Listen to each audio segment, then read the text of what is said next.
20 anos, pensa só, 20 anos foi o tempo que Jacó passou bem longe depois de enganar o próprio irmão, Esaú. E agora, ele está voltando. O momento do grande reencontro chegou. E o que acontece a seguir, olha, é uma verdadeira aula de estratégia, de medo e tem uma reviravolta que, sério, ninguém esperava. Vamos mergulhar nessa história para entender o que aconteceu. A pergunta que fica no ar é justamente essa, né? Como é que se encara um irmão que você enganou? Jacó não só enganou, ele roubou a bênção de primogênito de Esaú e, ó, meteu o pé. 2 décadas depois ele volta, rico, com uma família enorme, mas o passado não foi esquecido. A questão é, a recepção vai ser com um abraço ou com uma espada? Então, vamos para a primeira parte, a formação estratégica. A gente vai ver aqui toda a cautela do Jacó. O momento finalmente chega. Jacó levanta os olhos e lá está. Ele vê o irmão se aproximando. Só que o que ele vê não traz nenhum alívio. Muito pelo contrário, traz pavor. 400 homens. 400. Isso não é uma comitiva de boas-vindas, né? Tá mais para um pequeno exército. E para Jacó, cada um desses homens representa uma ameaça de morte para a família dele, para tudo que ele construiu. O pânico ali é real. O que está em jogo não poderia ser mais alto. A reação de Jacó é imediata, quase militar. Ele age como um general, organizando a família numa formação de defesa. E essa hierarquia aqui diz muito, sabe? As servas e os filhos delas vão na frente como se fossem a primeira linha de combate. Depois, Lia e seus filhos, no meio. E, por último, na posição mais segura de todas, quem? Sua esposa amada, Raquel, e seu filho favorito, José. É um cálculo frio, feito no momento de puro medo. Mas olha só a virada de chave. Apesar de ter protegido a família, Jacó não se esconde. Pelo contrário, ele assume a posição de maior risco. Ele passa na frente de todo mundo para ser o primeiro a encarar o que viesse pela frente, seja a fúria ou a misericórdia de Esaú. E conforme ele se aproxima, ele se curva até o chão. Não uma vez, não duas, mas 7 vezes.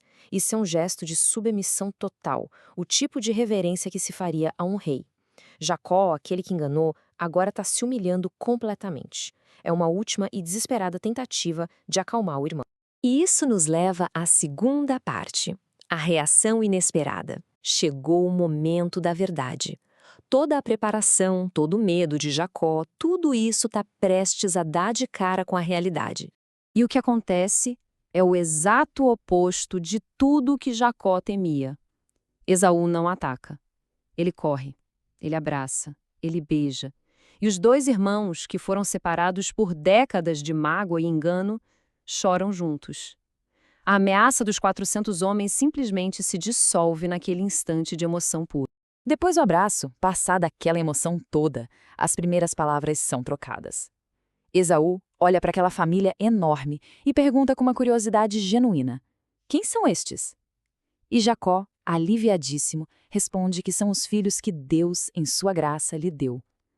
A conversa começa a fluir. Agora entramos na terceira parte, a negociação dos presentes. A emoção do reencontro dá lugar a uma questão bem prática. Lembra daqueles presentes que Jacó mandou na frente? Uma manada gigantesca de animais?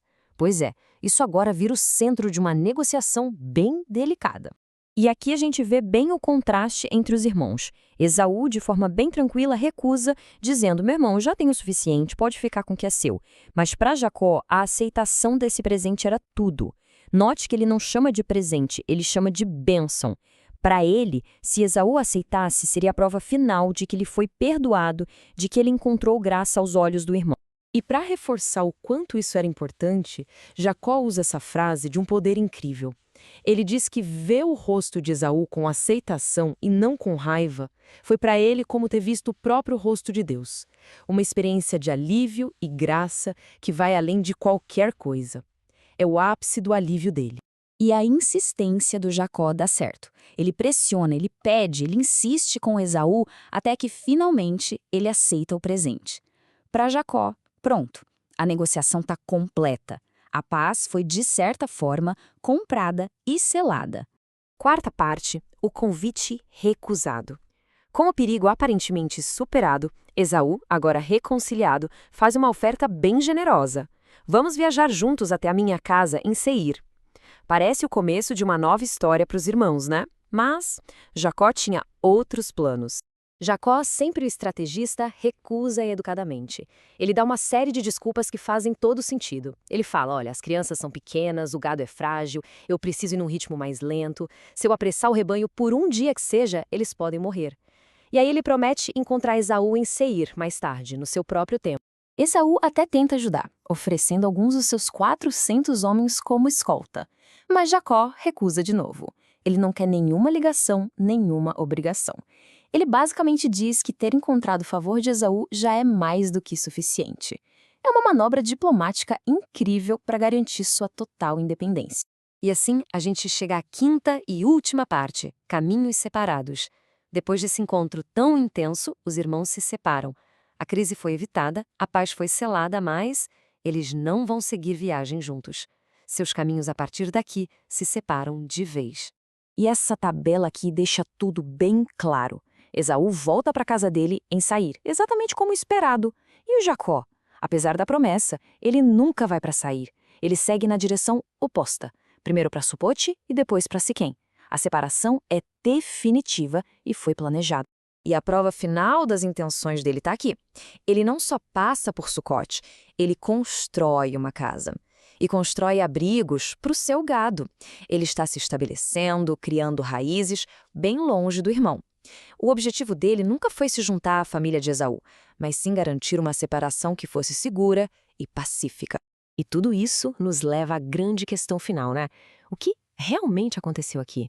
Foi um reencontro pacífico, uma reconciliação completa que nasceu do perdão genuíno de Esaú? Ou foi a última e mais brilhante manobra de Jacó, o grande estrategista, para neutralizar uma ameaça e garantir a própria liberdade? A história sugere que a resposta pode ser as duas coisas ao mesmo tempo. E isso nos lembra que as relações mais próximas são muitas vezes as mais complexas de todas. A questão fica no ar.